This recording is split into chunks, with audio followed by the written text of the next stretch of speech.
আমাদের নিয়ে অনেক প্রোপাগান্ডা আছে, আমাদেরকে নিয়ে অনেকে অনেক মিথ্যাচার করে থাকে। এর মধ্যে একটা মিথ্যাচার হলো আমরা রক কাটি, ঠিক না? তোমরা শুনেছো এই রক কাটার ঘটনা? আজকে নিঃসন্দেহে একজনও রক নিয়ে এখান থেকে যেতে পারবে না, আশা করতেই পারি। তো আমি মাঝখানে একটা প্রোগ্রামে গিয়েছিলাম, ওইখানে জিজ্ঞেস করলাম যে কারা কারা শুনেছেন যে শিবির রক কাটে।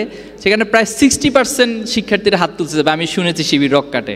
তো শিবির রক কাটে এটা জেনে শুনে শিবিরের প্রোগ্রামে এভাবে আসা, এটা তো অনেক বড় সাহসিকতার বিষয়। মানে কম সাহস হলে কি এটা সম্ভব যে জানি যে একজন লোক রক কাটে, অথচ তার প্রোগ্রামে এসে আমি খুব সাবলীলভাবে বসে আছি? তাহলে আমাদেরকে নিয়ে এই ধরনের মিথ্যাচার অতীতে অনেক হয়েছে, এখনো পর্যন্ত হচ্ছে, এখনো নতুন নতুন শব্দের আমদানি করে আমাদের জন্য। কিন্তু আমরা তাদের দিকে তাকিয়ে একটা মুচকি হাসি দেই, আর আমরা আমাদের লক্ষ্য প্রাণে অবিরাম ছুটে চলি। নারী শিক্ষার্থীদের বিষয়ে আমাদের বিষয়ে প্রোপাগান্ডা হয়, আমরা নাকি তাদের প্রতি বিদ্বেষ পোষণ করি। অথচ ইসলাম নারীদেরকে সবচেয়ে সম্মানিত করেছেন। আপনি যদি জাহিলিয়াতের সে সময়গুলোকে স্টাডি করেন, ইসলামের পূর্ববর্তী সময়গুলোকে, নারীদেরকে একেবারে একটা বস্তু হিসেবে, একটা প্রোডাক্ট হিসেবে চিন্তা করা হতো। শুধু তাই নয়, কোনো অভিভাবক, কোনো পিতামাতার ঘরে নারী সন্তান জন্ম নেওয়া মানে এটা তার জন্য লজ্জাকর একটা বিষয় ছিল, এবং জীবন্ত সেই নারী সন্তানদেরকে কবর দেওয়া হতো। কিন্তু ইসলাম আসার পর সে নারীদেরকে সবচেয়ে সম্মানিত জায়গা দেওয়া হয়েছে। নিঃসন্দেহে হাদিসটা তোমরা শুনেছো, আল্লাহ রাসূলুল্লাহ সাল্লাল্লাহু আলাইহি ওয়াসাল্লামকে একবার জিজ্ঞেস করা হয়েছে যে আমার কাছে পৃথিবীর মানুষদের মধ্যে সবচেয়ে সম্মানিত কে? তার রাসূলুল্লাহ সাল্লাল্লাহু আলাইহি ওয়াসাল্লাম বলেছেন তোমার মা। বলেছে এরপরে কে? তোমার মা। এরপরে কে? তোমার মা। এরপরে কে? তোমার বাবা। আর অন্যান্য ধর্মাবলম্বী যারা আছেন, আমরা আপনাদের প্রতি সর্বোচ্চ সম্মান প্রদর্শন করি। আপনারা আপনাদের ধর্ম পালন করবেন। ইসলামে কখনো অন্য ধর্মের প্রতি বিদ্বেষ পোষণ করা, এটাকে নিষেধ করা হয়েছে, ডিরেক্টলি নিষেধ করা হয়েছে, হারাম করা হয়েছে। আপনারা এই গল্পটাও জানেন যে আল্লাহ রাসূলুল্লাহ সাল্লাল্লাহু আলাইহি ওয়াসাল্লাম সম্পর্কে একবার বলা হয়েছিল যে তিনি মক্কা বিজয়ের পর যাকে যেখানে পাচ্ছেন হত্যা করতেছেন। তখন এক বৃদ্ধ মহিলা, তিনি তার সব কিছু ছেড়ে দিয়ে, তার ঘরবাড়ি ছেড়ে দিয়ে অন্যত্র চলে যাচ্ছেন। তো মাঝখানে আল্লাহ রাসূলুল্লাহ সাল্লাল্লাহু আলাইহি ওয়াসাল্লামের সাথে দেখা হলো। তাকে জিজ্ঞেস করা হলো যে আপনি কোথায় যাচ্ছেন? বলা হলো যে মুহাম্মদ আজকে মক্কা বিজয় করেছে, এজন্য সে যাকে যেখানে পাচ্ছে সেখানে হত্যা করছে, এজন্য আমি পালিয়ে চলে যাচ্ছি। তখন রাসূলুল্লাহ সাল্লাল্লাহু আলাইহি ওয়াসাল্লাম বললেন আপনার তো এই ব্যাগপত্র নিতে কষ্ট হচ্ছে, আপনি এগুলো আমার কাঁধে দিন। তো তিনি নিলেন, নেওয়ার পরে বৃদ্ধ মহিলাকে তার গন্তব্যে পৌঁছে দিলেন। পৌঁছে দেওয়ার পরে বলতেছে যে আজকে তুমি আমাকে অনেক উপকার করছো, মুহাম্মদের হাত থেকে তুমি আমাকে বাঁচাইছো। যে মুহাম্মদ আজকে যাকে যেখানে পাচ্ছে তার ধর্ম গ্রহণ না করলেই তাকে কতল করে ফেলতেছে। কি ভয়াবহ কথা! আচ্ছা বাবা, তুমি তো আমার অনেক উপকার করছো, তোমার পরিচয়টা একটু বলো। তখন তিনি বললেন যে আপনি যে মুহাম্মদের ভয়ে পালিয়ে চলে আসছেন, আমি স্বয়ং সেই মুহাম্মদ। সুবহানাল্লাহ! এটা হচ্ছে ইসলামের শিক্ষা, এটাই ছাত্র শিবিরের শিক্ষা। আমরা আল্লাহ রাসূলুল্লাহ সাল্লামের এই শিক্ষাগুলোকেই সমাজে বাস্তবায়ন করতে চাই। এক পক্ষ আমাদেরকে সারাদিন গালি দিবে, তারাই গালি দিতে দিতে তারা একটা সময় নিস্তেজ হয়ে যাবে, আর আমরা আমাদের গঠনমূলক কাজগুলো এই সমাজের ছাত্রদেরকে সৎ, দক্ষ এবং দেশপ্রেমিক গড়ে যাওয়ার যে মিশন এবং ভিশন, সে কাজগুলো আমরা করে যাব। তোমার অস্তিত্ব এবং শিকড় সম্পর্কে তোমাকে ভাবতে হবে। তুমি কোথায় থেকে এসেছো? তোমার অস্তিত্বটা কোথায়? পৃথিবীতে কিভাবে আসছো? আবার কিভাবে পৃথিবী থেকে তুমি যাবা? এই চিন্তাগুলো করতে হবে। নিঃসন্দেহে এখানে যে ধর্মেরই হোক না কেন, এটা আমরা বিশ্বাস করি যে আমাদেরকে কেউ না কেউ সৃষ্টি করেছে। এই বিশ্বাস কি আমাদের সবার আছে? আমরা সবাই বিশ্বাস করি যে আমাদেরকে কেউ না কেউ সৃষ্টি করেছে? অবশ্যই বিশ্বাস করি। তাহলে এই বিশ্বাসটা আমাকে অনেক চ্যালেঞ্জ মোকাবেলার ক্ষেত্রে সহায়তা করতে পারে। বাদশাহ হারুনুর রশিদ একবার এক নাস্তিককে ডাকলেন। নাস্তিক বলল যে পৃথিবীতে কোনো গড নাই, কোনো সৃষ্টিকর্তা নাই, সে চ্যালেঞ্জ করলো। তখন হারুনুর রশিদ ইমাম আবু হানিফাকে কল করলেন যে ওই নাস্তিককে যুক্তি দিয়ে যেন বোঝাতে পারে যে পৃথিবীতে একজন স্রষ্টা আছেন। তো ওকে একটা টাইম ঠিক করা হলো, নাস্তিক আসলো। আসার পর ইমাম আবু হানিফা রাহমাহুল্লাহ ইচ্ছা করে দেরি করলেন সে প্রোগ্রামে আসার ক্ষেত্রে। পরবর্তী যখন তিনি আসলেন, আসার পর ওনাকে জিজ্ঞেস করলেন যে আপনি তো আরও অনেক আগে আসার কথা ছিল, এত লেট কেন করেছেন? তো তিনি বললেন যে আমি যখন আসবো নদীর পাড়ে দাঁড়ালাম, কোনো ধরনের নৌকা পেলাম না। তো ঠিক আমি নদীর দিকে তাকিয়ে আছি, এর মধ্যে অনেক সময় চলে গেছে। তো কিভাবে আসবো চিন্তা করতে করতে হঠাৎ দেখলাম যে নদীর পাড়ে যে গাছগুলো আছে, এই গাছগুলো কাঠ হয়ে গেল, এই কাঠগুলো আবার একসাথে হয়ে গেল, একসাথে হয়ে এটা প্যারেকের মধ্যে দিয়ে একসাথে হয়ে নৌকা হয়ে গেল, কোনো মাঝি নেই। এরপর আমি নৌকাতে উঠলাম, নৌকা আমাকে এখানে নিয়ে আসলো। তো এটা জাস্ট উনি একটা ফান করেছেন অথবা একটু গল্প সাজিয়েছেন। নাস্তিকে আবার তেলে বেগুনে জ্বলে উঠলো যে আপনি এ ধরনের অযৌক্তিক কথাবার্তা কোত্থেকে নিয়ে আসলেন, যে কোনো ধরনের কাঠুরি থাকবে না গাছ কাটার মতো, এরপরে নৌকা বানানোর মতো কোনো মিস্ত্রি থাকবে না অথবা কোনো মাঝি থাকবে না, আপনি এমনি এমনিতে নৌকা হয়ে যাবে এভাবে চলে আসবেন, এটা তো একটা অযৌক্তিক কথা। তখন ইমাম আবু হানিফা বললেন যে সামান্য একটা নৌকা যদি এমনি এমনি তৈরি না হয়ে থাকে, তাহলে পৃথিবীর এত চন্দ্র, সূর্য, গ্রহ, তারা, সমুদ্র, নদী, গাছপালা, মানুষ, এগুলো কি এমনি এমনি সৃষ্টি হয়ে গেছে? এটার কি কোনো নিয়ন্ত্রণকর্তা নেই? অবশ্যই আছে।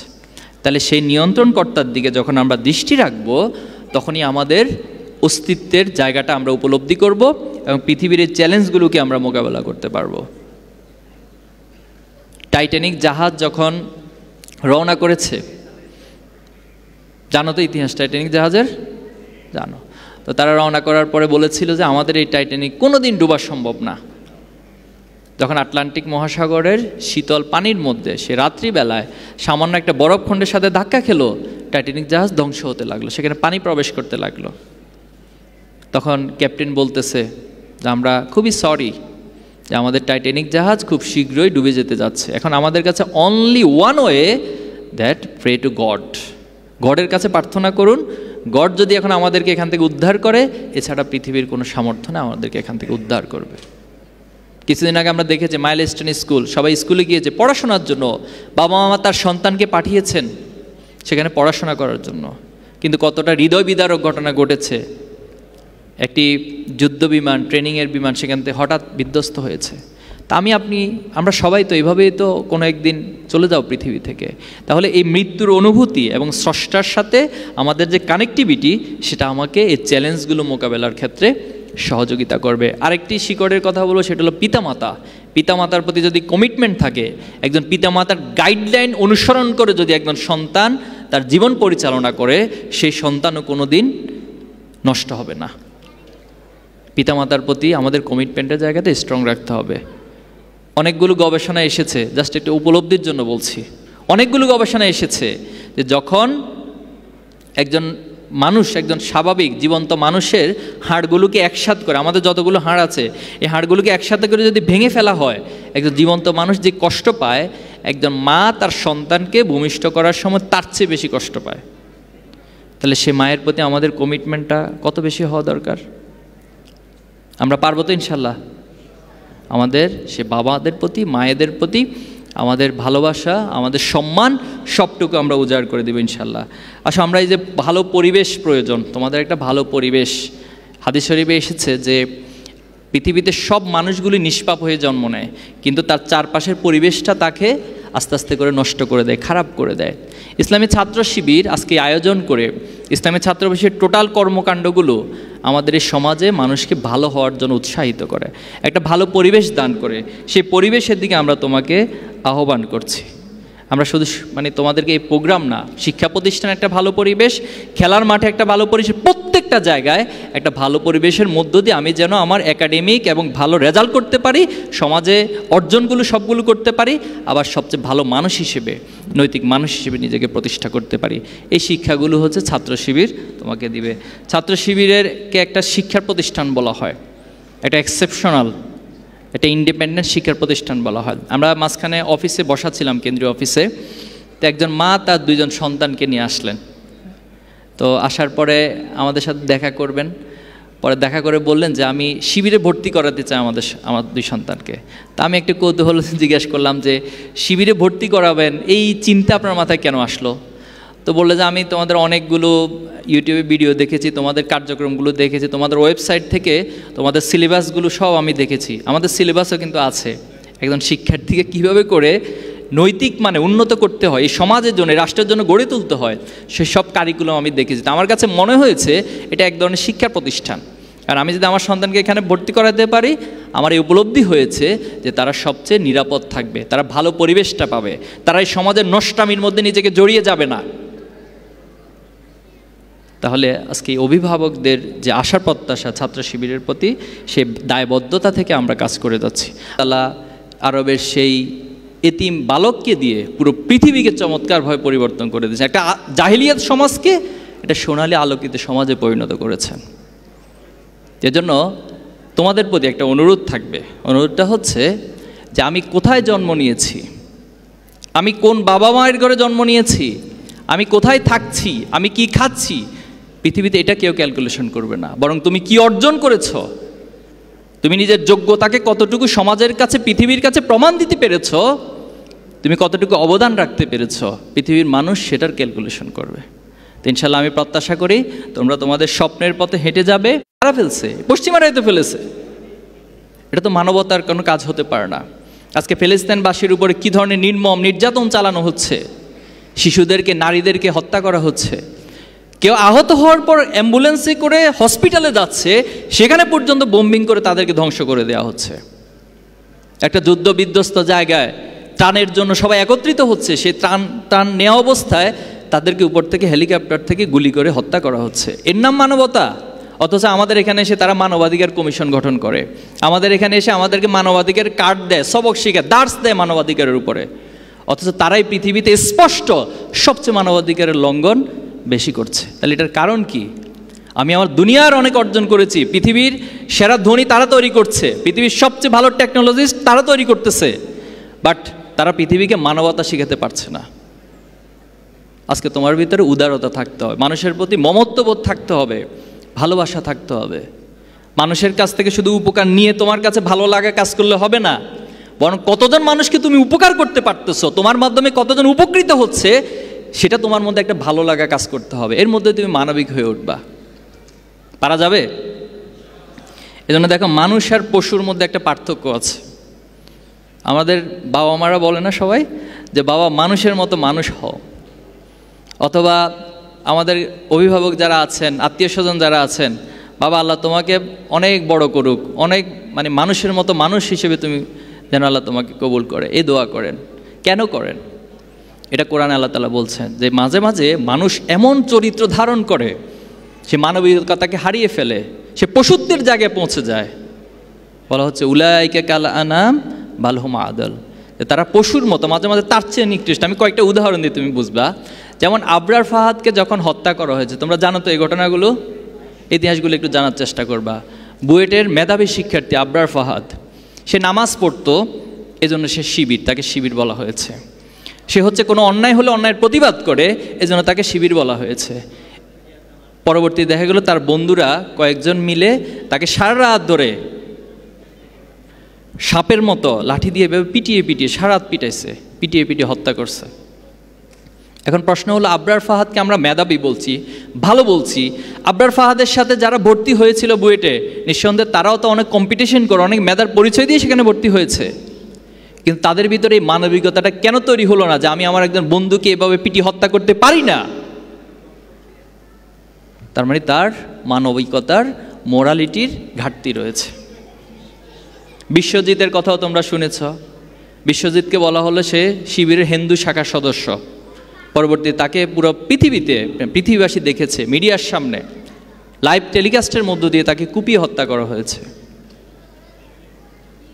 এজন্য আমরা ভালো ছাত্র হব, পৃথিবীতে অনেক কিছু অর্জন করব, কিন্তু আমাদের ভিতরে মানবিকতা। তুমি ডাক্তার হও, কিন্তু মানবিক ডাক্তার। তুমি এমন ডাক্তার হইও না তোমার সামনে তোমার রোগী মারা যাচ্ছে, কিন্তু তুমি তোমার টাকা পেড করার আগে সেখানে হাত দিবা না, এরকম ডাক্তার তুমি হইও না ভাই। তুমি ইঞ্জিনিয়ার হও, কিন্তু এমন ইঞ্জিনিয়ার হইও না তোমার এক ইঞ্জিনিয়ারিংয়ের মধ্য দিয়ে কোটি কোটি টাকা, মানুষের টাকা তুমি তোমার পকেটে নিয়ে নেবে, এমন ইঞ্জিনিয়ার হইও না। তুমি এমন শিক্ষক হইও না যে শিক্ষকের কাছে অভিভাবক তার সন্তানকে পাঠিয়ে তাকে টেনশনে থাকতে হয়, তুমি এমন শিক্ষক হইও না। এরকম অনেক শিক্ষককে আমরা পেয়েছি, অনেক পরিমলকে আমরা পেয়েছি, যাদের কাছে শিক্ষার্থীদেরকে পাঠিয়ে তারা শিক্ষার দেওয়ার নামে অনৈতিকতা শিক্ষা দিয়েছে, অশ্লীলতা শিক্ষা দিয়েছে। বরং কিছুদিন আগে আমরা দেখেছি যখন মাইলস্টোনে বিমান বিধ্বস্ত হলো, সেখানে আমাদের একজন শিক্ষিকা মেহেরিন ম্যাম, তিনি তার নিজের জীবনের ঝুঁকি নিয়ে অনেক শিক্ষার্থীদেরকে বাঁচিয়েছে, কিন্তু একটা পর্যায়ে তাকে নিজেকে মারা যেতে হয়েছে। আমরা এমন মানবিক শিক্ষক হতে চাই। পারা যাবে না ইনশাআল্লাহ? আজকের এই প্রোগ্রাম থেকে শুধুমাত্র তোমাদের হাতে যে ক্রেস্ট দেয়া না, তোমাদের হাতে শুধুমাত্র একটা ফুল দেওয়া না, বরং তোমাদেরকে মেসেজগুলো দিয়ে ছাত্র শিবির এ দুনিয়ার অর্জনের পাশাপাশি একজন মানবিক হিসেবে মানুষত্ববোধ অর্জনের মধ্য দিয়ে, নৈতিকতা অর্জনের মধ্য দিয়ে তোমার প্রত্যেকটা অর্জন যেন সমাজের জন্য, পৃথিবীর জন্য উপকারে আসে। তোমার জ্ঞানগুলো যেন মানুষের জন্য উপকারে আসে। তোমার এমন কোনো জ্ঞান, এমন কোনো অর্জন হবে না যেটা মানুষের জন্য ধ্বংসের কারণ হয়। পারবো তো ইনশাআল্লাহ আমরা? ইনশাআল্লাহ। এজন্য যদি তোমার ভিতরে মোরালিটি না থাকে, আমি আবার রিপিট করতেছি এই কথাটা, যদি তোমার মধ্যে মোরালিটি না থাকে, তোমার পৃথিবীর অনেক অর্জন, অনেক সফলতা একটা পর্যায়ে নিষ্প্রাণ মনে হবে তোমার কাছে, এগুলোর কোনো মূল্য থাকবে না তোমার কাছে। এজন্য আমরা তোমাদেরকে সেই জায়গাটাতে যাওয়ার জন্য অনুরোধ করব। প্রিয় শিক্ষার্থী বন্ধুরা, আমি শেষের দিকে চলে এসেছি। কয়েকটি চ্যালেঞ্জের কথা বলতে চাই।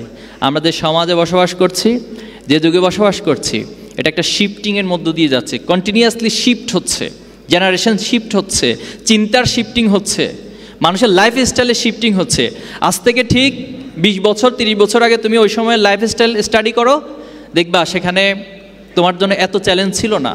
আজকে ডিভাইস তোমার হাতে হাতে চলে এসেছে, ডিভাইসে হিউজ একটা সময় তোমার নষ্ট হয়ে যাচ্ছে, তোমার পড়াশোনা করার মতো কোনো সময় খুঁজে পাচ্ছ না। একটা গবেষণা উঠে এসেছে যে বাংলাদেশের টোটাল শিক্ষার্থীদের মধ্যে মাত্র 20% তারা তাদের একাডেমিকের বাইরে কিছু পড়াশোনা করেন, আর বাকি 80% তারা একাডেমিকটাকে তো ভালো করে কী পড়েন সেটা অন্য বিশ্লেষণ, বাট একাডেমিকের বাইরে তাদের কোনো স্টাডি নেই। অথচ আজকে থেকে 30 বছর আগে তুমি দেখবা যে যখন শিক্ষার্থীরা কোনো বন্ধ আসতো, তখন তারা আগে থেকে বই কালেক্ট করতো লাইব্রেরি থেকে এবং সেই বইগুলো পড়তো। তারা যখন কোথাও লং জার্নিতে যেত, তাদের ব্যাগের মধ্যে বই নিয়ে যেত, যাতে করে বাসে বসে অথবা যানবাহনে বসে সে বই পড়তো। কিন্তু আজকে সেটা কোথায় এসে দাঁড়াচ্ছে? আজকে কারো হাতে বই খুঁজে পাওয়া যায় না। কি খুঁজে পাওয়া যায়? কি খুঁজে পাওয়া যায়? মোবাইল খুঁজে পাওয়া, স্মার্টফোন খুঁজে পাওয়া। আর স্মার্টফোনে কি নিঃসন্দেহে কন্টিনিউয়াসলি একাডেমিক পড়াশোনাই হয়, সেখানে ফ্রি ফায়ার হয়, আগুন ধরে যায়, ঠিক না? মাঝে মাঝে আমার ছোট যারা আছে তাদেরকে দেখি, মানে একেবারে তার হাতের চেয়ে হচ্ছে তার বডি বেশি নাড়াচাড়া করে, মানে পাবজি, ফ্রি ফায়ার এগুলো খেলতে খেলতে অবস্থা খুব ভয়াবহ হয়ে যায়। মাঝে মাঝে সাউন্ড করে বসে, অ্যাটাক অ্যাটাক এ ধরনের কিছু সাউন্ড করে। তো যাই হোক, এই জায়গাগুলো আমাদেরকে ক্ষতি করছে। আমি সচেতনতার জন্য বিষয়গুলো তুলে ধরলাম। এই ডিভাইস আসক্তি থেকে আমাদেরকে মুক্ত থাকতে হবে, এবং এটা অনেকাংশে আমাদের কিছু অশ্লীলতার দিকে ঠেলে দিচ্ছে, অজান্তে অশ্লীলতার দিকে ঠেলে যাচ্ছে। প্লিজ অনুরোধ করব, সচেতন থাকতে হবে ভাই, নতুবা তোমার এই স্বপ্নগুলো তুমি স্বপ্ন দেখেই যাবা, বাট আলটিমেটলি তোমাকে এই চ্যালেঞ্জগুলো নষ্ট করে দেবে, ধ্বংস করে দেবে। আরেকটা বিষয় চ্যালেঞ্জে বলতে চাই, বর্তমান সময়ে হারাম রিলেশনশিপ, বিষয়টা একটু খোলামেলা বলছি আমি। এই হারাম রিলেশনটা তুমি কি তোমার বাবা মাকে যদি জিজ্ঞেস করো যে বাবা তুমি কি হারাম রিলেশনকে অ্যালাউ করো, তুমি ইসলামকে আপাতত এক সাইডে রাখো, ইসলাম আপাতত পরে বিশ্লেষণ করো। তুমি তোমার বড় ভাইকে যদি জিজ্ঞেস করো যে ভাইয়া আপনি কি হারাম রিলেশনকে সাপোর্ট করেন, বোনকে যদি জিজ্ঞেস করো, কেউ বলবে যে করি না, তোমার পরিবার করে না।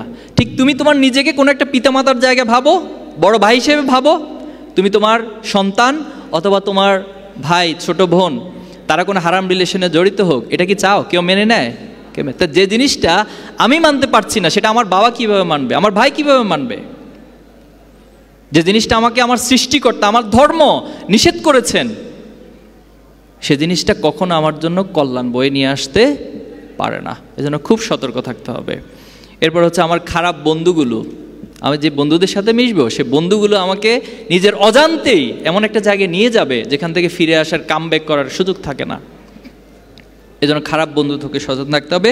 করণীয় কি এখন তোমাদের? করণীয় কি? এগুলোকে কিভাবে চ্যালেঞ্জগুলোকে মোকাবেলা করবা? প্রথমত হচ্ছে নিজের আত্মবিশ্বাস এবং নিজের গোল, নিজের লক্ষ্যের দিকে অবিচলভাবে তাকিয়ে থাকতে হবে। আমার গোল কোথায়, আমি কোথায় যেতে চাই। সেকেন্ড হচ্ছে